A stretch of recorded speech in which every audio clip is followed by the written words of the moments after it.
Dear South Africa is the online platform which enables you to directly influence government decisions and have a say in all public policy. dearsouthafrica.co.za. Paratus is a platform where you can read about the latest developments at the sharp edge of the South African gun ownership debate. Paratus.info.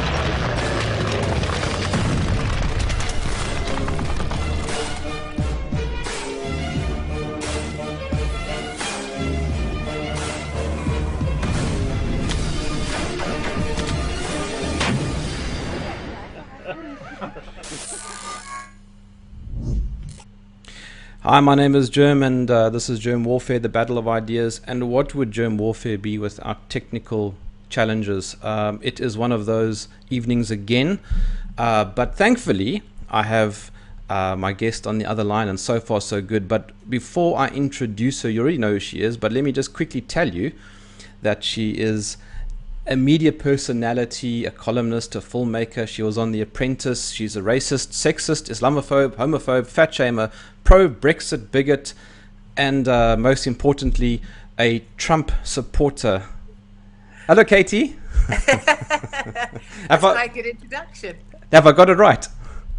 Yes, I am all of those things. When people say, oh, you know, how should we introduce you? It's always my thing. You can literally say whatever you want with me because I'll have definitely been called it before. Yeah, you may have forgotten. I don't know. Did you get Did I? Sorry, you broke up there. Did I get what? You missed a couple, I think. Misogynist, did Islamophobe. Yes. I just want to state for the record that I am not a Trump supporter. Oh, hold on. I can do better than that. Within reach. Hold on. Okay, this is good. We need to get you one of these. Oh, wow. There we go. So yours is a lot better than mine. I know. Well, look, I have options. So we have this for your viewers, or we have this. You have this similar to one to this. This one has the president's signature on, though. Hold on, I'm trying to get it there. Did you actually get it signed? No, but it is a signed one. I got it from the Trump Hotel. Oh, many wow. hats here. Many hats. That's fantastic. All right. Well, so where does one start with you? You are hated by the left. That's a pretty good start. Yes, I'm hated by. Well, I guess it goes like this. So I'm just in essence, if I describe myself, I'm just a regular mom. You know, I'm a Christian, conservative, married mother of 3 children under the age of 15, and you know, that's how I describe myself always. But where I am in the UK, you know, that makes me a minority. It makes me like an endangered species, and as a result, because I am outspoken about what I think on any issues that I care to have an opinion about, it means that, yeah, I guess half the people hate me, but they hate me with a passion. They hate me in the sense that they've come after everything I've ever had, everything I've ever owned. And a couple of jihadis came after my head for a while. And then there's other people that kind of love me. So I'm very fortunate to have, you know, 1 million followers on Twitter. I'm fortunate to have supporters in Australia, and because I refuse to be silenced by the intimidation of the mob or the police or the whatever. What is it that people hate about you, though? So I think the thing they hate about me most is my refusal not only to toe the line. So I will not, if I don't believe something, I would not agree with it. I believe that we need to fight for our Judeo-Christian culture. I stand up for white people, and particularly white nationals who are proud of their country and their land. And they hate me most that I have support. I think that's the thing that's actually most upsets them. Unlike many of the voices that you'll know and that I'll know on our side, or not even on our side, but in people that will speak out, very often they are managed to be done away with. They are silenced. They are non-persons, you know, they are completely removed. And the thing they hate about me most is that despite the physical threats or taking my family home, coming after my children through social services, South Africa banning me from your country altogether, I have refused and still refuse and will refuse to be silenced. And more than that, actually, I'm still in people's faces, in amongst the Pakistani community here, exposing them for what they are. And I think one of the things they really fear the most is that, you know, I'm fairly effective in doing that, and I have a huge support base. It's overwhelming.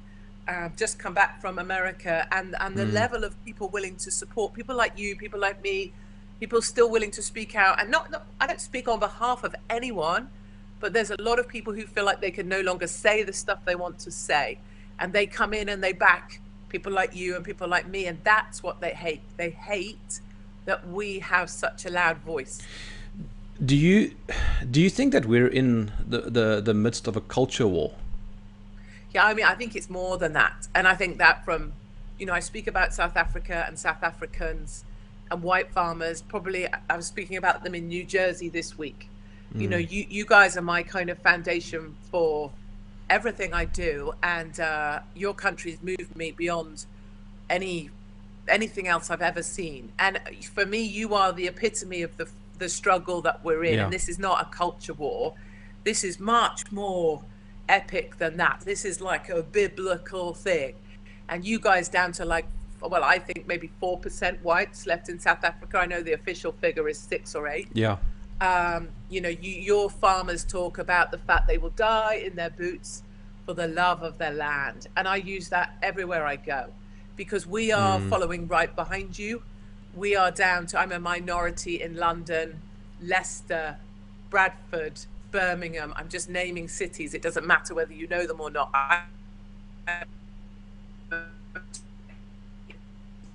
I'm outnumbered in my country. So we are following behind you.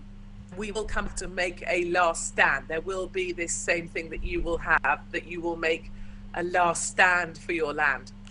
But it sounds like, I'm guessing the media would suggest what you're saying is white nationalism. Yeah, and I'm proud actually to be white and a nationalist. And this white nationalism has been, the definition of it has been abused horribly. So they made it so that it was interchangeable with white supremacy. And that's obviously nowhere near where I'm at. White nationalism for me is just about the fact that I am white and I'm a supporter of people who want the very best for their country. And I'm a nationalist because I want people who want to defend their borders, defend their land. And all actually we want is to live peacefully with other people who want to come to our country and live peacefully as well. If that's the definition, my definition of being white and a nationalist, yeah, I am both those things. And it's unfortunate that other people want to make that about this idea of supremacy. None of that. You know, and as an example, I work really closely with our Indian diaspora here in the UK. Yeah. Brilliant people who've been in our country since we went to their country and then they came back to ours. 3-4 generations of Indians in our country. They work hard, harder than us. Their children outperform ours because they try harder than us. They're the kindest, most softest, loving people. If that makes me a white nationalist when I'm in partnership with our Indian diaspora, I mean, please. I think what it means is that you want to stand up for the right of your country and for the right of your country to have a future. And I think that's what my South African friends are doing too. May I ask you 1 or 2 questions quickly from the comments before they get lost in the stream of comments that are flying in? And I apologize for the funny nature of 1 or 2 of them, but someone is asking, don't apologize. When you go to the bathroom, does the water spin right? This is and that's being asked by somebody. We're opposite to Australia. That was asked by. Go and look. All right, and then let's go to something more serious. Somebody called Floppy is asking, what is your monthly bill on private security? Because that's obviously related to now what you're talking about. Yes, so I don't have any at all. And it's one of, I suppose, the surprising things for people that have seen some of the footage that I capture when I'm getting, because I guess for people that don't know, how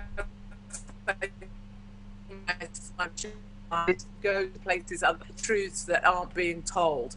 So, example, last week or the week prior, when our Pakistani community were protesting on Diwali, which is a religious festival for our lovely Hindus, I was in there, in amongst the Pakistani mob, being shouted down by them, surrounded by them. They had a loudspeaker behind my head saying I had to be removed and escorted out of there by the police. You know, Goodness that's me. the stuff I do because it's important people see it, but I don't have any security. And there's a reason for that. Not only can I not afford it, but also I think it is helpful to go in as just a kind of, as a mum, because if someone wants to attack me, they're really going to have to justifying attacking a mum of three for trying to show what's going on is really next level stuff. No, And that's also terrible. I have a bigger belief system than that anyway. So some people will know I'm epileptic, Yeah. or I was epileptic. I was supposed to be, one of my fits was supposed to kill me eventually before I reached 40, and it didn't. And I've been cured. I have no, I had brain surgery. I don't have a top of my head anymore. And so I believe now I'm on like extended time. This is additional time I wasn't supposed to have, and I think I'm here for a purpose. And so I believe I'm like invincible. So I go on with the invincible thing, and I don't have security. Didn't you have an epileptic fit on Big Brother? Am I correct? So yes, there was. I was lucky to be given in order to go on the show. I was having 4 or 5 mass to sleep in this small box room off them from the others because I didn't want to upset anybody. So one time I just nodded off for a second on a sofa, and then I had a fit. But that was kept away from camera, obviously. But those fits were shocking. Sure. And any epileptics out there, you know, for people that have epileptic children, that's where my heart breaks. So my fits used to dislocate both my shoulders. So my shoulders have been dislocated, I think, 45 times, but they've been rebuilt now. But I had a fit in Pretoria when I was out in South Africa covering the genocide of the whites, as I see it in your country. Do you think there's a connection to that fit that you had to the content of what you were filming? In what way? Did it affect you so much that you?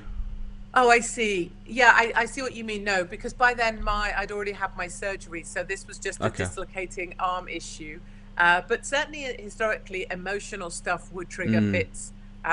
And so, yeah, epilepsy is a cruel condition, but now I don't fit anymore. So I'm really blessed by that. And it means that I have no excuse now not to be really in this fight.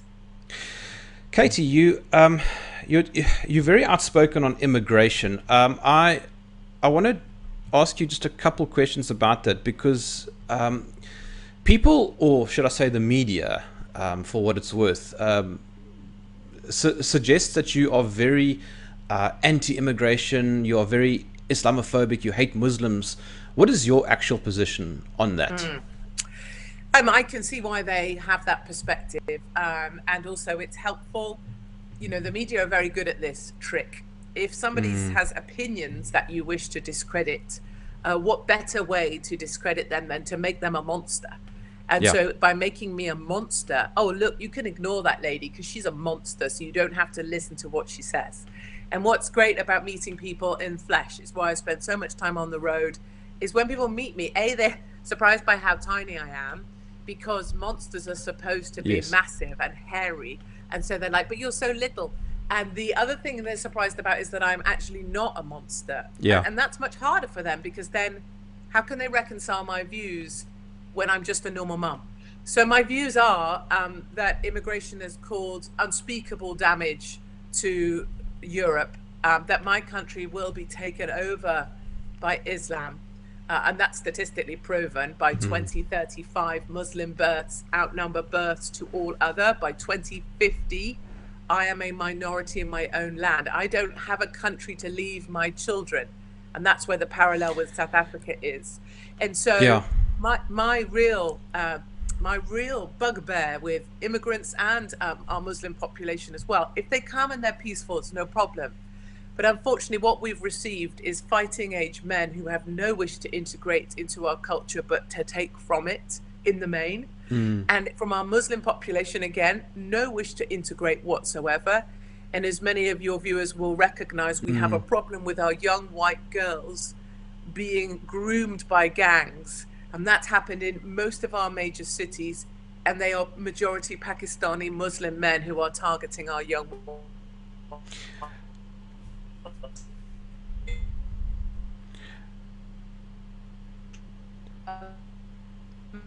Sorry, sorry, am I breaking up? Yeah, you're back now. Okay, great. People call me Islamophobic, but you know, a couple of jihadis came to behead me in my own home where my children live. Yeah. So in a way, it's not just that, it's the fact that they target our young white girls, but also targeting me. When people speak of Islamophobia, it's a made up word. And in many ways, I wish that our side wouldn't use it. Yeah. Because the more that we use it, the more it becomes part of the narrative. And once that definition happens for Islamophobia, that's the day criticism of anyone who's the Muslim for someone like me.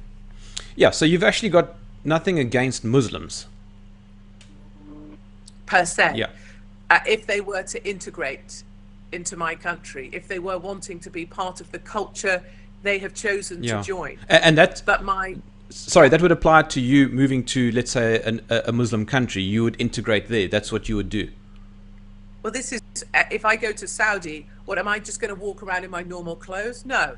Is someone going to allow me to build a cathedral in Saudi? No. Is someone going to decide that it's okay for me to violently disrupt someone else's religious day because I want to make a statement about being a Muslim? Yeah. No. You know, we concede so much to these populations, and you know, the covering of women. Do I agree with it? No. But we have reached a point in this country where the tolerance of the intolerant has reached peak point. So what we have in our country are primary schools with Muslims protesting outside of the gate because they do not want LGBT to be taught in the school, and so they won't allow children into the school. So that is the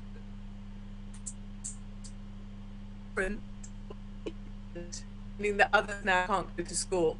That's what's happening in my country. And why do we see people who are actually the most intolerant of all? Believe me, my gay friends in this country are really terrified. Yeah.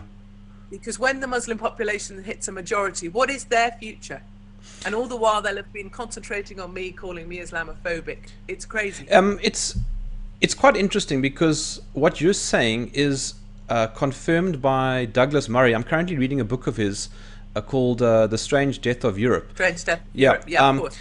Just by the way, I'm also reading your book, Rude, which is why I haven't finished it because that is not as smart as Douglas Murray's book. But I'm reading multiple books at the same time. Your autobiography as well as Douglas Murray's book. But what's interesting for me is that he says pretty much what you're saying, obviously in a much more diplomatic or politically correct way.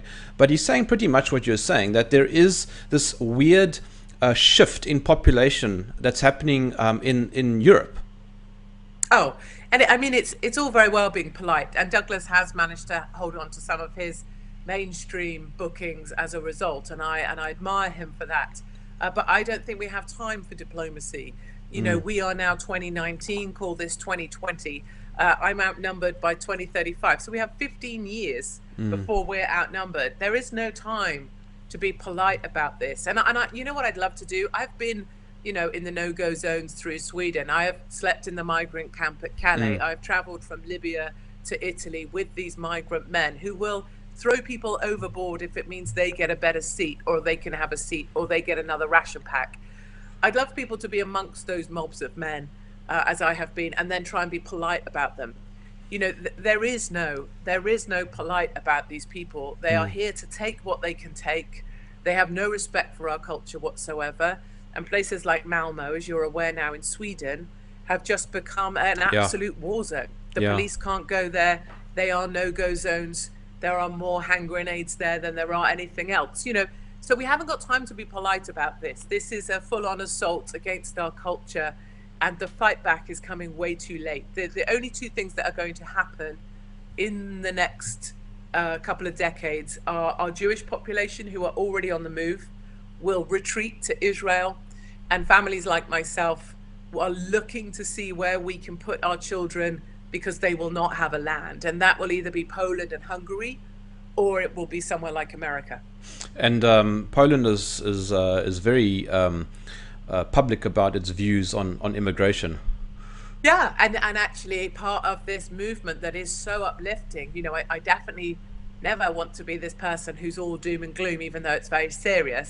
You know, Yeah. the uplifting thing is that Poland and Hungary have stood completely firm on their Christian culture. They have not accepted migrants.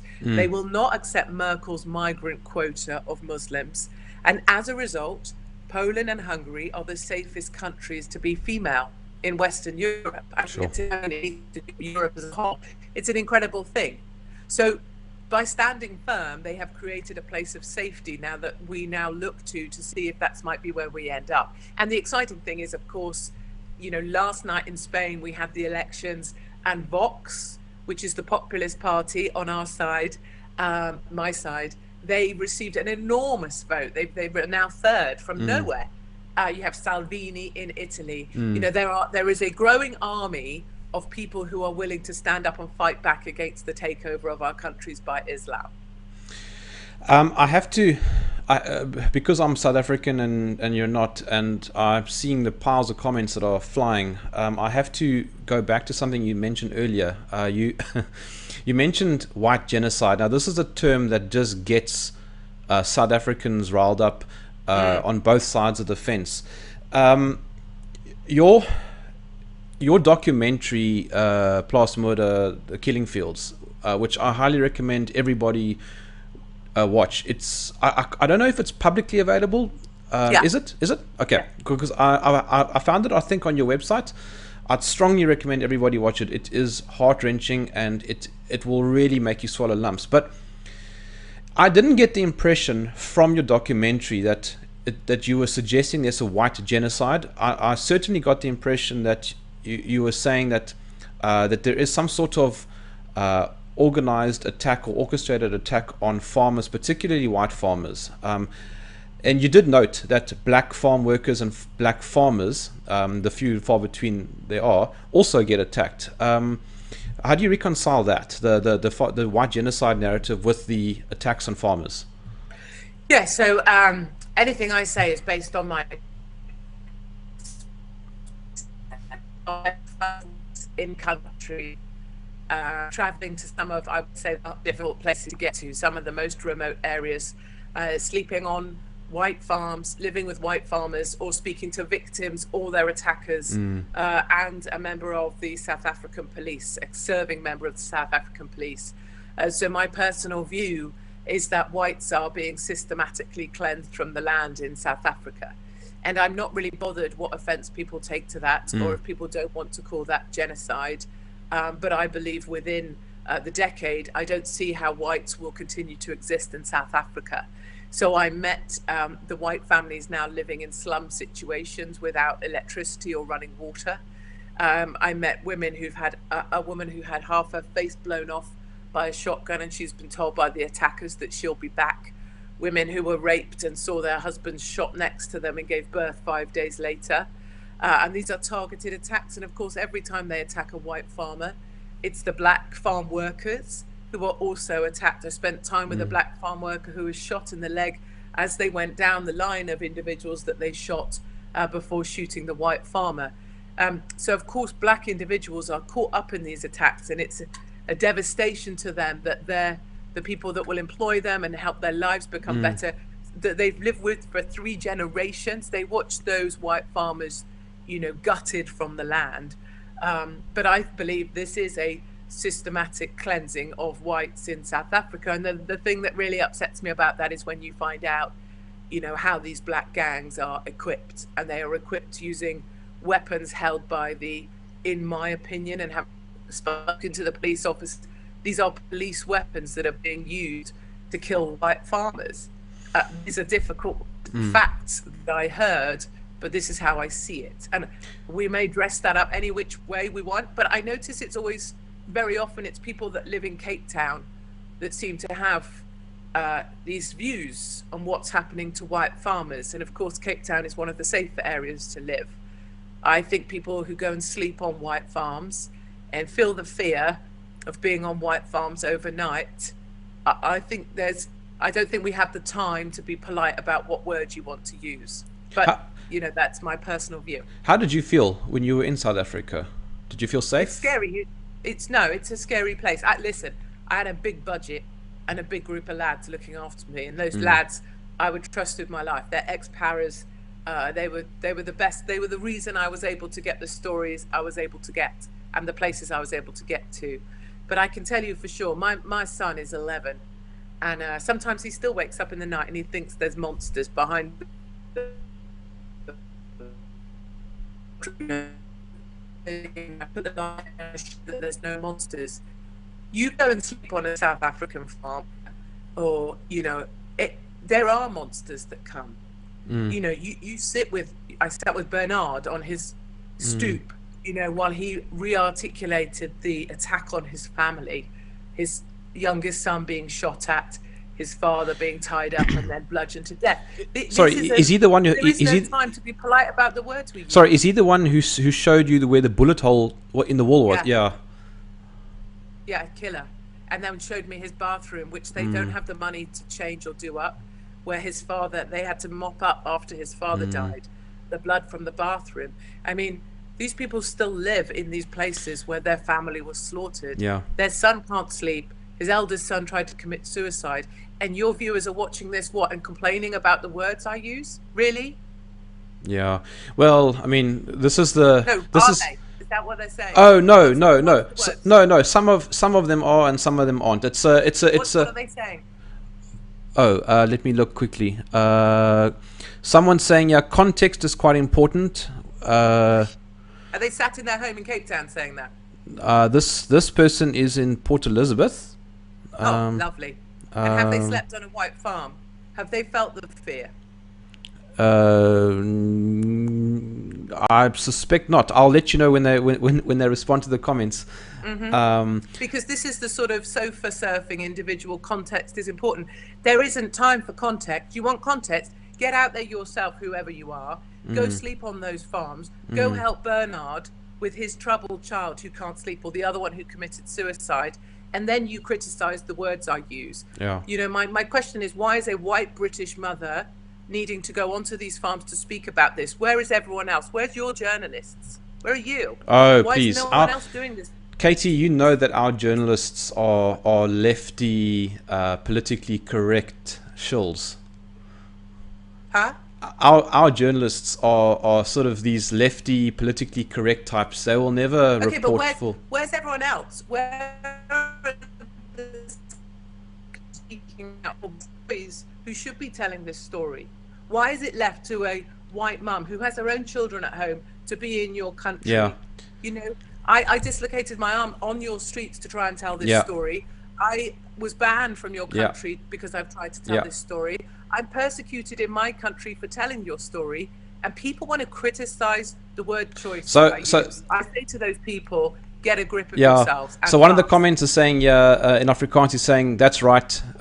Shit on their heads. To you, saying that you saying the right thing. Another one is saying. Another one is saying absolutely love you. Another one is saying love this woman. Another one's saying that you're very ballsy. Another one's saying is there's Katie's fire. Yeah, so I do have balls, and I'm known for it, and I don't wish to offend people who are slightly more delicate, but honestly, we have no time to be delicate. Big, brave, whose grandfathers turned the bushveld, drips avocados or macadamia or grow banana, they are being systematically hunted from their land by your government, the ANC, who wants to expropriate their land without compensation. They are being equipped by your police, South African police. You guys handed in your weapons like fools after apartheid because you had to. Those weapons are now being used against you, and women are being raped by multiple black men and then have to get up and work the next day.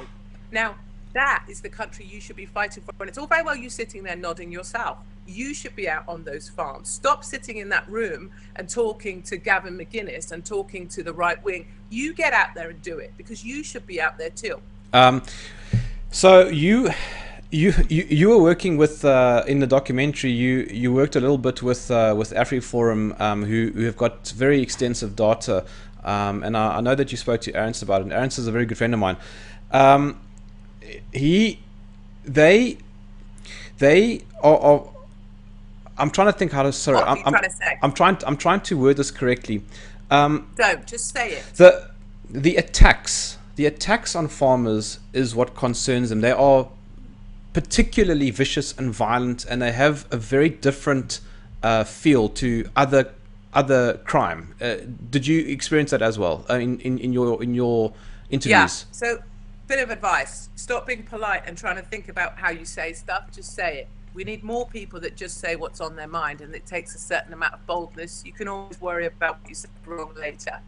Two, there's so much bullshit in South Africa about, oh, it was a burglary. Oh, they took a truck, so it was a burglary. It was never a burglary. These guys spend ages mapping the area. They lay down. I've been with a bloody witch doctor who shows me how they put the symbols out for when they're going to attack. They grab one of the black farmers. They persuade them with money and financial incentives. Bernard's own father had just come back from a hospital visit. That's how they knew there was a weakness. That's why they attacked. This is done strategically with discipline. And usually it is the heads of the neighborhood watch groups that often get taken out first. So people that think this is just kind of accidental killing of whites because this is a violent land. No, this is strategically done, even by people who are absolutely useless when it comes to discipline and coordination. AfriForum only goes so far. I'm a big follower of theirs. You know, I spent time with Ernst and the team. Ian Cameron in particular, I think, is a particularly strong force. Yeah, he knows his data. He's the guy. But he is the guy who's out on the land. I think what I need more from AfriForum and have been, I've said this to them direct, they take a lot of money from farmers.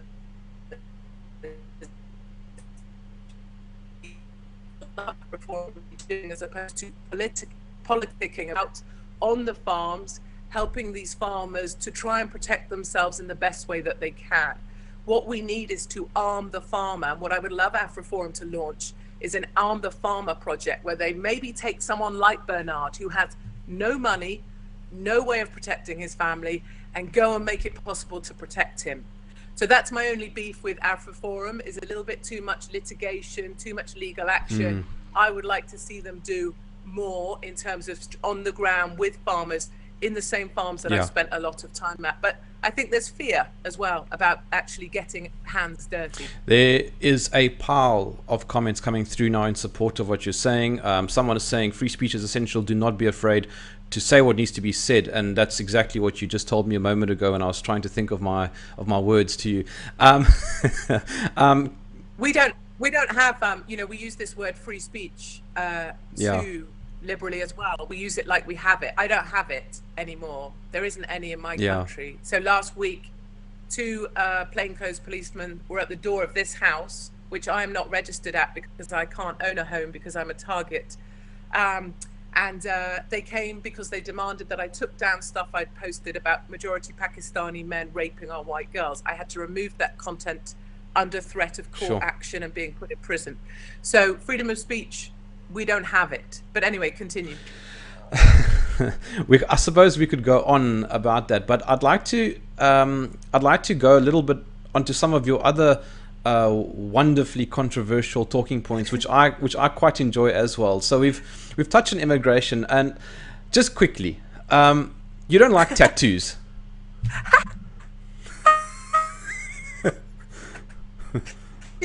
I won't show you to see my flesh, but I have one just there. Maybe I'll send you a picture later. It says, "Don't get a tattoo." And the idea is that when I'm faced, my skin's falling off, the kids will see that and they'll be like, just even when she's dead. So no, I was never a fan of tattoos, but that's mostly because they became this sort of thing. People thought it made them look in the old days, it was a sort of rebellion. There was something kind of gangster about tattoos. I really liked it back then. Oh, I think our little session ended. No, no, But no. I anyway, can I'll see you. keep I can talking. see You you. tell me I can otherwise. hear you. But now they've just become something that everybody has. You know, so everybody has and then what? A dolphin, or people like someone dies and they get their mother's ashes tattooed into their arm. Please save me from that. Okay. So what's going on? I can't hear you now. Okay, let me see. Okay. Right. Volume. Yes. Yes. Yes. Yes. I can hear you. What happened? It just said my session had ended, and then it wouldn't let me come back. I'm so sorry. Look, that's out of my hands. I want to It's say fine. that you had performed a Brexit. I was trying and trying, but it just wouldn't let me get back. So maybe just probably the ANC. I blame everything on the ANC. I think that's a good system. In South Africa, we blame everything on Jan van Riebeeck. We prefer that. I don't know that's true. In my experience in South Africa, particularly amongst our black community friends, it's apartheid. Okay. So if Yes. car breaks down, apartheid. If you can't get what you need, apartheid. When someone wants to fine you because they need their lunch money, apartheid. That's my experience. Would you mind terribly much holding on for a few more minutes since we've been having a few gremlins? Okay, wonderful. Okay, all right. So the comments have been going berserk. I'm going to ignore some of them for now, and I want to ask you. The last question I asked you was about tattoos, but I want to ask you a little bit about Brexit. You're obviously a fan, and let's also connect that to Trump. Obviously, you're Yes. pro Brexit, and you are a fan of Trump. Yes, hence my, hold on, which side? This side. To Yeah, you. Yes, yeah. hence my American flag. So, Brexit. I am a massive Brexiteer. I've been a Brexit campaigner for a long time. 3 years ago, Yeah. 17.4 million of us voted Brexit and to leave the EU. And for anybody who doesn't really get the whole Brexit thing, the EU are an unelected body of politicians and bureaucrats that tell us what to do, and we have to pay them money for them to tell us what to do, down to the level of how big the tank someone keeps their goldfish has to be, and how bendy our bananas have to be. That's what we're talking about. We voted to leave. It was the singular best night of my life, and I've been married twice. And so for 3 years, it's been denied to us, and we've now got to the point where Boris Johnson has had to create a general election to try and force this thing through. It's like trying to force a bloody tank up a hill. And so that's what's going to happen. We're going to have a general election. And the breaking news 2 hours ago here in the UK is that Farage has just realised that he's in danger of splitting the vote and has said he will step back and allow Boris to go at it. So hopefully a Conservative majority in Parliament, Brexit can then happen, and we can all move forwards, but move away from the controlling and the globalists inside the European Union. I don't know if I'm out of turn for saying this, but I'm kind of hoping for a no deal Brexit. Yeah, no, you're not out of turn. I think you also worry too much about what people think about what you say, and I don't know, maybe you want to be liked, but my advice to you from an old lady is don't try and be liked so much. Being liked is really, really overrated, and being nice is overrated too. I think what you need to do is say what you think, and then prepared not to be liked for it. That's my advice to you. Did you enjoy that? I did, yes. Okay, and the parallel with Trump is not only has Boris Johnson got one of the worst haircuts in the political landscape, but so does Trump. So Boris and Trump together, two of the worst haircuts in history, political history, but together they will be genius. It's going to be just, it's my dream. So Boris, I asked him last time I saw him if he'd marry me. I've lined him up as husband number 5. Trump is husband number 6. Them together at the White House is going to make all my dreams come true. I knew Trump was going to win. I was on the campaign trail. You could feel it. Just like if you were in touch with people and not one of the media who don't know anything about anything, you knew they were going to win. And it was so exciting. So if we can get Brexit done, if we can get Trump back in, I have 358 days to get Trump re-elected. And then we're really into some kind of golden age of English-American relations. So that's what it's all about right now for me. Do you think he's going to get a second term? Yeah, I do. I think it will be on a knife edge. I'm partly thinking he's going to get a second term because the alternative is too awful. You know, we only have, when we talk about this in the biblical South African sense, if we're making a last stand, you know, you have guys organizing at the weekend to pull back to make a last stand. If this is a last stand for nationalists, this is our moment that we have to capture. Trump and Boris and Salvini and Vox and Bolsonaro.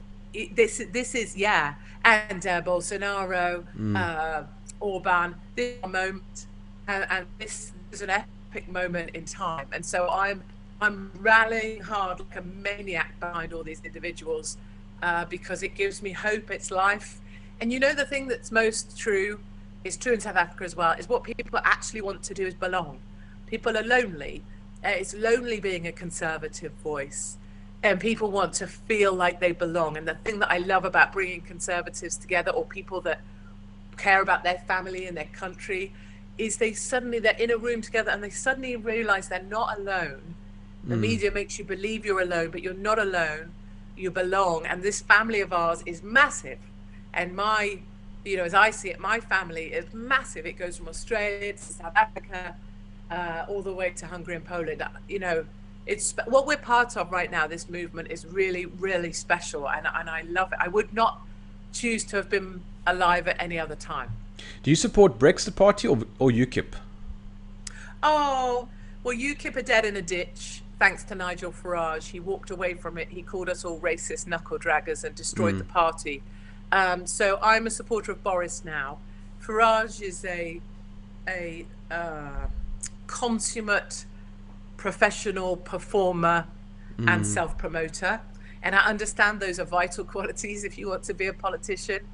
But, you know, my heart sits with the regular Brits and regular workers, and we just need to get Brexit done. You know, people need a bit of stability, and people are bored of talking about politics. We need to get on with real stuff.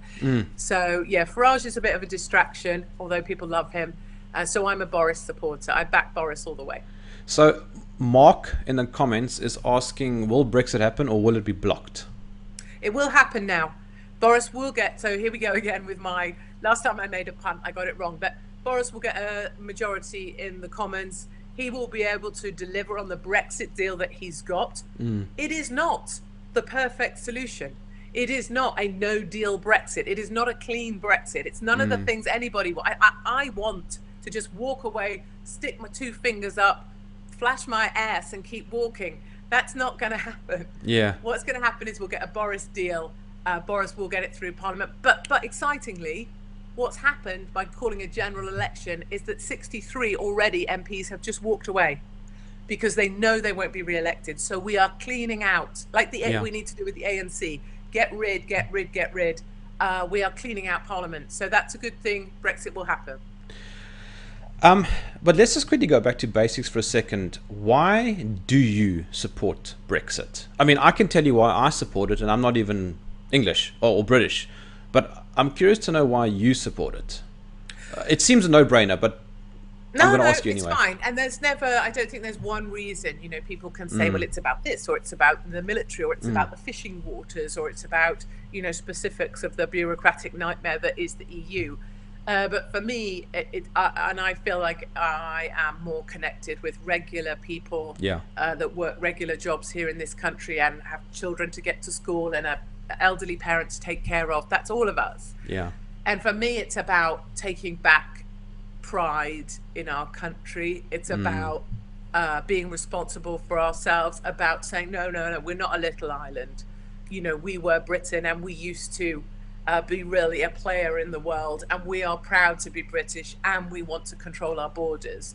And I have to say that Merkel's open door policy, inviting half the Muslim population on the planet into our neighborhoods, that has been a major player. And it's not because we're racist or anti-immigrant, it's because I'm proudly British, and I'm sick of my British families being at the back of the queue for our socialized healthcare system. I'm sick of my white mum friends and British mother friends and Indian friends being at the back of the queue for school places. Yeah. Because minorities, as you know, in South Africa, with your ridiculous system, which puts black individuals above white people such that white people can no longer get a job, you know, we have the same thing here. If you're a minority, you're a migrant, you've come here, you have nothing, you have no job, you have 18 wives, you're going straight to the front of the queue. You know, one of my gags that I like to use a lot is, I have 3 children under the age of 15. My Muslim friends have 15 children under the age of 3. I'm only kidding. I don't have Muslim friends. I don't know if I'm allowed to laugh. It's South Africa. Yeah, no, you're not allowed to. Definitely not you, because you're frightened about what people think of you and you want to be the nice guy. So don't laugh. That's Call me not Islamophobe. That's not true, Katie. That's not true. I'm a satirist, and I'm hated by most of the media. Go do some satire from a white farm. Go sleep a week at a white farm, and then I will retract my comments about you wanting to be liked. Okay, I accept your challenge. Challenge accept. You do. Hashtag challenge accepted. Yes, of course. Okay, very good, very good. Can I pick the farm that you go stay on? Yes, you can. Okay. I retract my comments. You're more of a man than I thought. My wife's Afrikaans, and she comes from a plot. That is the lamest argument on the planet. So when someone's like, so that's I'm being called homophobic, and I go, well, my sister's gay. That's the weirdest kind of way of coming back on anything ever. What, you have a relation who is something that we're talking about? That makes her relevant. It doesn't make you kind of anesthetized against criticism. Grow a pair. Okay, challenge accepted. All right, so. Something you were this is connected to what you were saying, but I want to ask you your views on multiculturalism. Yeah, it's bollocks. And what do you mean by that? So what I mean, I guess, is multiculturalism is a complete myth. You know, it was sold to us as this panacea for how we were all going to live, that we would all live together and it would be this big melange and this big melting pot. And isn't it great that we can now eat curry and eat Chinese and all be absolute trot. Yeah. London is a perfect example. I'm a minority white, as a white individual, I'm a minority in my own capital city, number one. Number two, there is no multiculturalism. That's a made up word like Islamophobia. Those things don't exist. There are, I can get on transport. I could take you with me. I can show you the Polish area. Yeah. Then I can take you to the Iranians' tower block. I can take you to where the Syrians live. Yeah. And you know, let me take it down to another level. I spent time in the migrant camp at Calais. My photographer was actually brutally attacked and had to take 6 months off work as a result. I don't know why I laughed, maybe nerves. But even in the migrant camp, I was looking for a lady who was a Somali. She had a child with her. She was the only person with a child I could find. I went into an area of the camp with tents and mud and blah, and I said, oh, I'm looking for the Somali lady. And they laughed at me. They were like, what? This is the Afghan area. There isn't a Somali here. And even in a migrant camp, the areas are divided. There is the Afghan area, the Somali area, the Eritrean area. Do you see what I mean? Yeah. We are so naive. We think migrants come here and they all want to be part of this beautiful melting pot of cultures. No, they bring their old hostilities with them, their old hatred with them. And you go to different zones in London and that's where they're still separated, just like they were in the migrant camp. So that's why I say multiculturalism is bollocks. And I use that word because my South African friends are pretty useful with their language.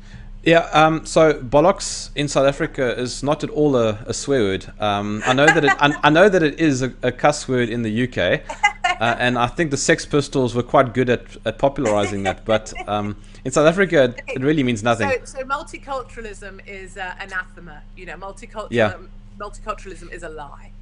So some people in the comments are having a good laugh at the way you put me in my place a few moments ago. Good. Thank you. Yes, so you've got lots of support flying through the comments. But mostly probably people are nice to you because you have nice teeth. Thank you very much. You have really nice teeth, but British people, we have terrible teeth. So my only way of getting at you is just by making you, criticizing your manhood.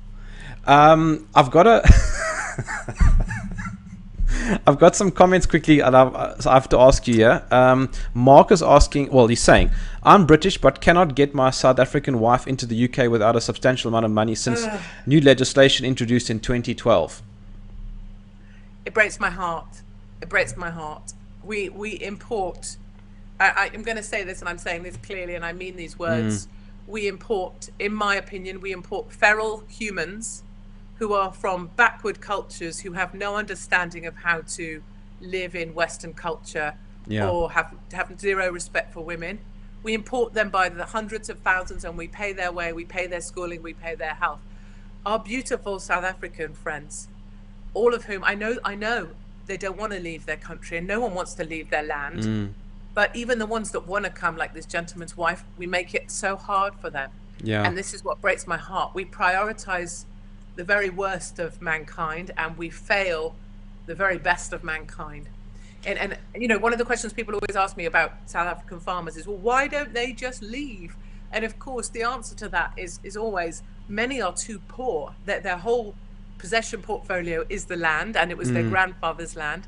And the other thing is, their heart won't let them leave because the land is so special. Exactly. And so when people do want to leave, I'm hoping that within the Trump administration one day, for people who do need or want to leave, white farmers will be welcome to the farmlands of America, because that would be a beautiful thing. Someone called Floppy is asking, does Katie agree that Meghan Markle, I don't know if that spelling is correct, is the most elegant and graceful Duchess Sussex has ever had? Okay, whoever this person is, I think they might know me a little. So I think they either might follow my Twitter or they know my views. And so my hat's off to them, and thank you for being a follower. Meghan Markle is the worst thing that could ever have happened to the royal family. She has about as much elegance and sophistication as my mother-in-law, and she's dead. She has been brought in. If you wanted to bring someone in to single-handedly sink the royal family, bring in Meghan Markle. Prince Harry used to be epic, right? Prince Harry was brilliant.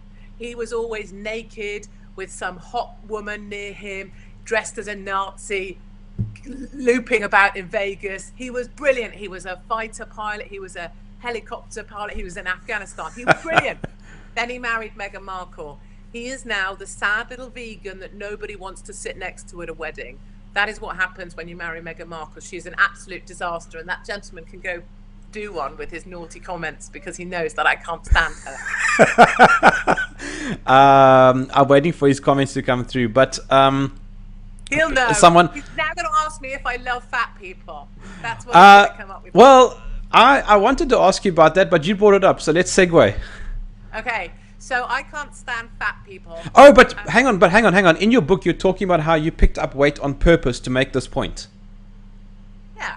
So I'm a woman of my word, and so when I don't like fat people, and the reason I don't like fat people is because we have socialized healthcare. So when I pay my taxes, I have to pay to fix fat people who have no respect for their bodies. So if you need a new hip or a new knee, that's no problem. I don't want to pay for it. So that's my beef with fat people, okay? So what I did, do you do pounds or stones? Neither. We do when you weigh yourselves? Kilograms. Oh, damn. So I think I'm like 58 kilograms. I don't know Sure. if that sounds right. Does that sound about right? Yeah. Like for a Yeah, regular it woman? sounds about right. That's very light. Okay, call it 60. So I put on 30 kilograms in 3 months, and Good then heavens. I lost the 30 kilograms in 3 months to prove that fat people eat too much and don't move enough. Yeah, that's in your book. But what I want to know is, and what everybody wants to know then, I'm guessing, is how did you lose that weight? Oh, yeah. And actually, the opposite is true. It's how did you put on the weight? Trying to put on like half your body weight is a disgusting thing. I had to eat 6 massive meals a day. You go to bed full, you wake up full, you vomit, you have to eat again. Also, I've never had big boobs. I'm sorry if anybody's shy. And I was really excited because I thought like 20 kilos would go straight on my boobs, and they didn't. It went straight on my gut, so I looked pregnant. I got flowers for the baby I wasn't even having. But to lose the weight, this was the whole point. I got another 10 fat people, brought them with me, and we all did the same thing. No gym, no trainer, no special diet, no kit, no money, no nothing. All we did was walked, and we ate a little bit less, and we walked a lot, and they all lost weight as well. So it was about proving that if you wanted to lose a bit of weight, you probably could, and there's no excuses for anyone. I don't buy any of your excuses. I don't care if you've got a medical condition, so do I. I don't care if you think you've got big bones, that's a load of trot. I don't care what your excuse is. If you're too fat and you want to lose the weight, you can. Ta-da! Um, no, you've thrown me off. You know, someone in the comments was saying now that I'm blushing, and I don't normally blush. You've I got get shy. I get I My get pa- power has intimidated you into a blushing childlike figure. I But get. I love you very much. I think you're doing a great job. Thank And you. I think get. people like you, listen, people like you are key. You are part of this movement. Your work with Ernst and your work with your satirical take on things is key. And I think one of the ways we're going to break this nightmare that we're in is through humor and satire. And so, for all my sharp comments, I think you're doing a great job. So be reassured. That was me. That was me bringing you back in. That was me loving Thank you, Katie. That was, yeah, that was the So, love. so what you're saying is that I owe you a drink when you're in South Africa next, if you're ever allowed back. Oh, I have to get unbanned, so I need the ANC to be removed. I need to get a fraudulent passport, which I'm prepared to consider that as well. Or probably I could just pay someone, right? That's my normal way around South Africa, was just paying my way. It's weird. I don't pay my way around South Africa. I'm not sure. Where did you go? I mean, you're in Oh, Johannesburg. bloody hell! You don't pay. Oh my word! I bribed my way into so many things when I was over there. So to get access to one of the gangs that had attacked people, I had to buy his fixer a mobile phone. A guy stopped us when it was. I mean, it's what your police do all the time. It was lunchtime. That's when Yeah. they stopped us. One of us wasn't wearing a belt. You hand over some cash and they go away. I mean, that's how your corrupt system works. It's disgusting. Katie, earlier you live in Cape mentioned. Town, you don't really know. You like live in the sanitized shishi area. Yeah, I'm a proper hipster. I'm a hipster boy. I have a top knot. If you lived in the real country, you'd know. But you live in Cape Town, so you know it's easier for you. It's nice and safe. You mentioned earlier guns, and I know that you have a military history. We haven't spoken about that, but I love guns and I love shooting them, and my wife does too. And I know that you've got. So, what is your history with the military? I love the way you say two. Say two again. Two. That's so great. South African. Speaking English with a South African accent. What do you? Hang on. Don't go any further. What do you? The TOO. Is that what you? Yes, my wife does two. Two. Yeah, you do that. Yeah, see, we say my wife does two. So we Two. go a little bit like raw, whereas you go two. Are you saying that you're a bit more aristocratic than I am? No, I'm saying that ours sounds dreadful, but yours sounds sort of something great. Anyway, yes. Yes. So I went through the Royal Military Academy, Sandhurst, to be an officer. I was sponsored through the Royal Military Academy by the Intelligence Corps, and I signed up for 35 years in the Intelligence Corps. And because of my epilepsy, I was medically discharged later. Yeah. And it turns out that an epileptic with a semi-automatic weapon is not actually the best idea I ever had. but I'm a massive supporter of the Second Amendment in America. I want you guys to, I mean, I know South Africans will never lay down their arms again. I'm a signed up member of the NRA, the National Rifle Association. I have a sticker on my car that says guns don't kill people, but I'm prepared to, even though I can't own a weapon. So Yeah, massive, you can't own guns in the gun UK. supporter. Huh? No, Okay. nothing. so- Not even our police. Unless they're very highly qualified, not so?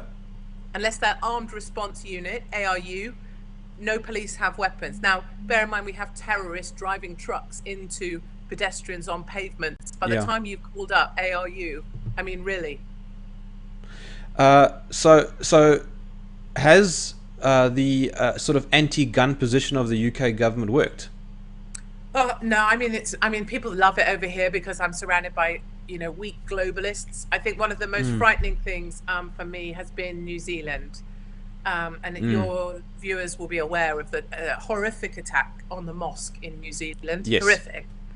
But, the direct result of that, not only was it a complete cowing to Islam and the women covered and the call to prayer across the nation and God knows what, but the buyback policy of the government for weapons was quickly instated, and seeing these queues of big men handing in their weapons, I find that really distressing. Don't forget, though, that shooter was stopped by another person with a gun. I'm with you. I'm with you all the way. This, without the tinfoil hat on and the conspiracy theorist stuff, if you wanted to get an entire nation to submit to Islam, that was a pretty effective way of doing that. For that to go so quickly into guns and buyback is another fictional word. You know, buyback is a made-up word. Those guns were never issued by the government, so you can't buy them back if you never issued them. This term is an anathema, and also just as a result of that mosque shooting, they removed the word God from the parliamentary prayer.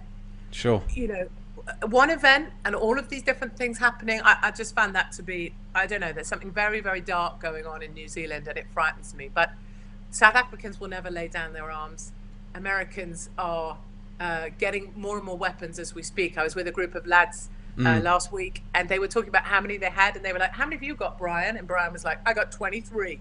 How many have you got, Troy? Oh, I've got 42. Then they go to the end of the table and they go, how many have you got, Scott? And he said, what, you mean aside from the cannons? So they are really stockpiling in the south of America right now, I can tell you. I need to just quickly come back to a series of comments that were appearing there. Just as you lost the connection, I was talking to myself. So I want to just quickly, well done. Just for the sake of being fair to that guy who was commenting, I just want to just tell you quickly what he was saying. So he left a whole pile of comments. Let me just summarize. He was being quite critical of your white genocide commentary, and he was saying that you're focusing on one small avenue. There's 57 murders a day. There's a lot of violent crime across Africa. Blah, blah, blah. I've heard this before. Yeah, okay, so you know where he's going with that. Yeah, of course, it's a very old argument, a very tired argument, and one that seems to be trotted out. I'd like to know where that gentleman lives as well, and I'd like to know how his Port house Elizabeth. is set up. Port Elizabeth, does he live behind a gated fence? Does he have security on his home? I know, we don't know. This is where I go with this stuff, is I'd love to know how that person lives. When they start trotting up that old stuff, you know, I know that they're already lost. There are people who we will never be able to open up their ears. If you take the murder rate as a statistical proportion of the total number of white farmers, statistically, then you get a more accurate reading, and it then becomes more dangerous to be a white farmer in South Africa than it does to be a member of the South African police force. Now, at that point, you're dealing with statistics that actually make sense. So this guy's got his own graph and whatever. I can argue statistics all we want, but I think if we go to learned individuals at AfriForum, at Soetlanders, the Major General who used to run the border area, those guys have the real statistics on this. And I respect this guy disagrees with me violently, and I fear history will show that I was on the side of the right and telling the truth. On the side of the right or the correct? Yeah, well, I do both with that. But as in, I fear history will prove me right. And, you know, I really, really don't want it to. Yeah. What I was saying to you also when we lost the connection was that, and this is my personal view, because I work so closely with AfriForum, when you look at the actual data, well, not even the data, the reality, the nature of the violence that occurs on the farms is something you can't even speak about. It's just horrific. There's just a level of violence it's just on another level. Yeah. You're so right. And it is all about, you know, it is the ultimate retribution. It isn't about a burglary or a theft or even the killing of a white. It's about, you know, and forgive me, but it's about stringing a lady's arms behind her back with wire, hanging them behind her on a high rope so her arms dislocate before they drag her down. You know, it's about boiling water, and it's about hot irons, you know, on elderly ladies. You know, the savagery of the thing makes it that it is not about easy and simple murder because you could just shoot someone. This is about the butchery of people to send a message to other whites that it's time to leave the land. And I find it hard to talk about because I'm imagining actual individuals and their partners who are left behind when I talk about these things. You know, I still don't know. I still don't think I will ever get over listening to those stories from those people and sitting in places where it happened. And So yeah, that's the truth of it. The butchery and the savagery and what they do to people to truly punish them before they kill them is something else. Someone by the name of JC McFarlane has asked, did you support the Springboks or England? Well, it's so funny because, okay, I would have quite liked England to win because I guess I'm English. But of course, there's this huge part of me that's all about South Africa. For me, South Africa is I think South Africa is God's land. Like, to me, it's the biblical heartland. There is something epic about your country you'll never find anywhere else. I adore the place. And so when your boys won, I was so overjoyed for you guys. The story of it was amazing. I mean, the thighs, please.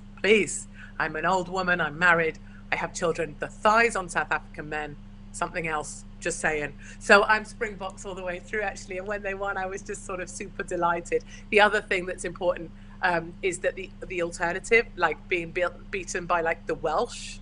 Yes. Or oh my goodness. So to be beaten by South Africans to me was an honor. Would you consider yourself British or English? I just want to, because I know there's a lot of confusion always around. Yeah, I'm English. You're English. Okay, you're English. Yeah, okay. I'm English. I'm a proud Brit, but and in America I'm a Brit.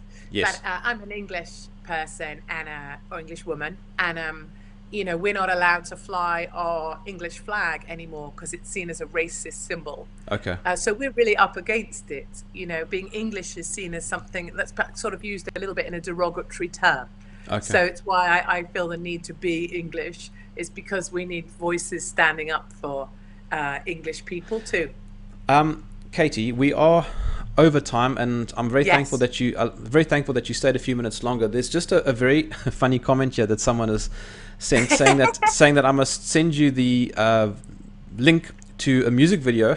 Since you like South African thighs, there's a music video that came out recently called Wys jou vleis, which is Afrikaans for show me your meat.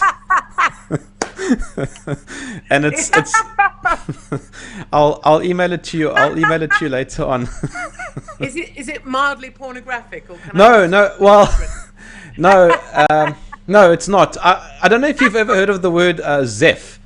You're blushing now. This is officially you blushing.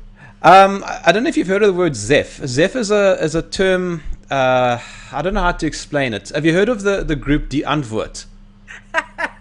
No, maybe just send me the video. All right, I'll just send you. I don't know how to explain it, but it's a very South African term. All right, I'll send you the link a little bit later. What I'm hoping for is large men's thighs. If you fail to deliver that for me, then it's very large men's thighs in very short shorts. Short, excellent. That sounds like just the sort of thing I need. Okay. There are just too many comments. I can't go through any of them. Well, thank you. Listen, thank you to everybody for getting involved. Thank you to people for all your comments. I respect them. And even people I disagree with, I think one of the things that's so important for us is that we learn to be better at agreeing to disagree. Our young people are growing up thinking that you can only have one view, and that agreement is the precursor to debate. It isn't. We can have different views. We can not be liked or be liked, but it's important. As long as we're still talking, then we're doing good. So thank you to everybody for getting involved. Katie, please don't go anywhere just yet. Thank you to everybody for watching. It was a fantastic episode, and I will see you next week.